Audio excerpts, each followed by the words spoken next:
নমস্কার বন্ধুরা, আজ আমি আপনাদের সাথে শেয়ার করব নিরামিষ দিনে ভাতের সাথে চেটেপুটে খাওয়ার মতো ভিন্ন স্বাদের গন্ধরাজ ফুলকপির রেসিপি। এর জন্য প্রথমেই কড়াইতে কিছুটা ফুটন্ত জলের মধ্যে অল্প একটু নুন দিয়ে দিলাম 200 গ্রাম এইভাবে কেটে রাখা ফুলকপি। গ্যাস বাড়িয়ে হাইতে রেখে এগুলোকে ঠিক 2 মিনিট ফুটিয়ে সঙ্গে সঙ্গে জল ঝরিয়ে নেব। ফুটন্ত জলে ফুলকপির টুকরোগুলোকে দিয়ে এর থেকে বেশি সময় ধরে ফোটাবেন না, তাহলে ফুলকপির টুকরোগুলো একটু বেশি নরম হয়ে যাবে।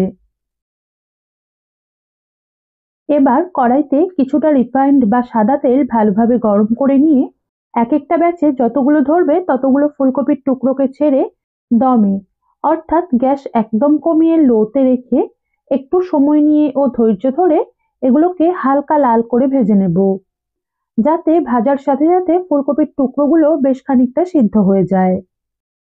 তবে এই রেসিপি বানানোর জন্য ভিডিওতে ঠিক যেরকম দেখিয়েছি তার থেকে বেশি লালচে করে ফুলকপির টুকরোগুলোকে ভাজার দরকার নেই, কারণ রেসিপিটা একটু সাদাটে মতোই হবে। একইভাবে বাকি ফুলকপির টুকরোগুলোকেও ভেজে তুলে নেব। সেই সময়ে একটা পরিষ্কার ও শুকনো মিক্সির জারে আমি ঢেলে নেব এরকম চামচের 1.5 চামচ পোস্ত, হাফ চামচ কালো সর্ষে, 1 চামচ হলুদ সর্ষে, 1.5 চামচ চাল মগজ আর 4-5টা কাজু বাদাম। এর মধ্যে পরিমাণ মতো নুন দিয়ে প্রথমে এগুলোকে জল ছাড়াই শুকনো মিহি করে গুঁড়িয়ে নেব। এই রেসিপি বানানোর সময় খেয়াল রাখতে হবে সর্ষের পরিমাণ যেন বেশি না হয়ে যায়, কারণ এটা যেহেতু গন্ধরাজ ফুলকপি বানাচ্ছি তাই এর মধ্যে গন্ধরাজ লেবুর গন্ধটাই বেশি থাকবে। এবার এরকম চামচের 3 চামচ টক দই, স্বাদ অনুযায়ী কাঁচা লঙ্কা, 1 চামচ চিনি, অল্প একটু জল এবং 1 টেবিল চামচ কাঁচা সর্ষের তেল দিয়ে মিহি ও মসৃণ করে বেটে নেব। এদিকে সবকটা ফুলকপির টুকরোকে ভেজে তুলে নেওয়া হয়ে গেলে কড়াই থেকে তেল তুলে কমিয়ে নিয়ে অল্প একটু তেল রেখে তার মধ্যে বেটে রাখা মশলার মিশ্রণটা ঢেলে একটু নেড়ে দিলাম। এবার এর মধ্যে ভেজে রাখা ফুলকপির টুকরোগুলো দিয়ে মিশিয়ে মিক্সির জারটা ধুয়ে অল্প একটু জলও দিয়ে দিলাম। তারপর এর মধ্যে কয়েকটা 2 টুকরো করে কেটে রাখা কাঁচা লঙ্কা দিয়ে সাজিয়ে এটাকে ঢাকনা দিয়ে গ্যাস একদম কমিয়ে লোতে রেখে 5 থেকে 7 মিনিট, অর্থাৎ ফুলকপির টুকরো পুরোপুরি সিদ্ধ হয়ে এই মশলার কাঁচা ভাব বা গন্ধ চলে যাওয়া পর্যন্ত রান্না হতে দেব। তবে মাঝে 2 একবার ঢাকনাটা খুলে নেড়ে দিতে হবে, না হলে নিচের দিকটা বসে পুড়ে যেতে পারে। আর এই রেসিপি বানানোর সময় আপনাদের হাতে যদি সময় থাকে তাহলে যে মশলাটা আমি বেটে নিলাম সেই মশলার সাথে হালকা লাল করে ভাজা ফুলকপির টুকরোগুলো মিশিয়ে 8 থেকে 10 মিনিট মতো ম্যারিনেট করে রাখার পরও কড়াইতে অল্প তেল গরম করে নিয়ে সেগুলোকে ঢেলে এই রেসিপি বানাতে পারেন।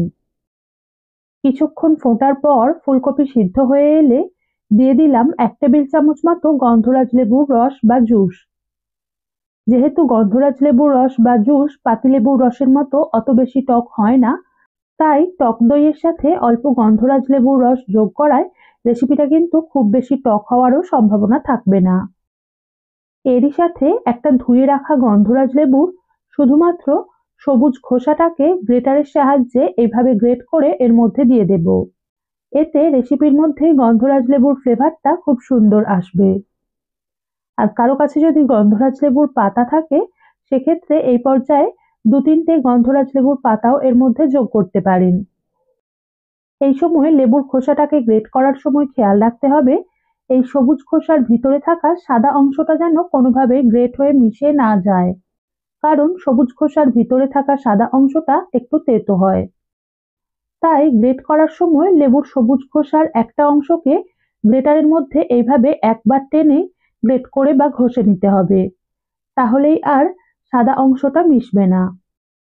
এগুলোকে হালকা হাতে একটু মিশিয়ে দিয়ে আবারও এটাকে ঢাকনা দিয়ে 4 থেকে 5 মিনিট হতে দেব, যাতে গন্ধরাজ লেবুর ফ্লেভারটা এর সাথে ভালোভাবে মিশে যায়। অনেকেই ভাবতে পারেন যে লেবুর খোসা ও রস মিশিয়ে ফোটানোর কারণে রেসিপির স্বাদ তেতো হয়ে যেতে পারে, কিন্তু গ্যাস কমিয়ে রান্না করার ফলে সেটা একেবারেই হবে না, কিন্তু গন্ধরাজ লেবুর ফ্লেভারটা এর মধ্যে খুব সুন্দরভাবে মিশে যাবে। তারপর গ্যাস বন্ধ করে এটাকে একটা সার্ভিং প্লেট বা বাটিতে নামিয়ে নিলেই আজকের রেসিপি পরিবেশনের জন্য তৈরি হয়ে যাবে।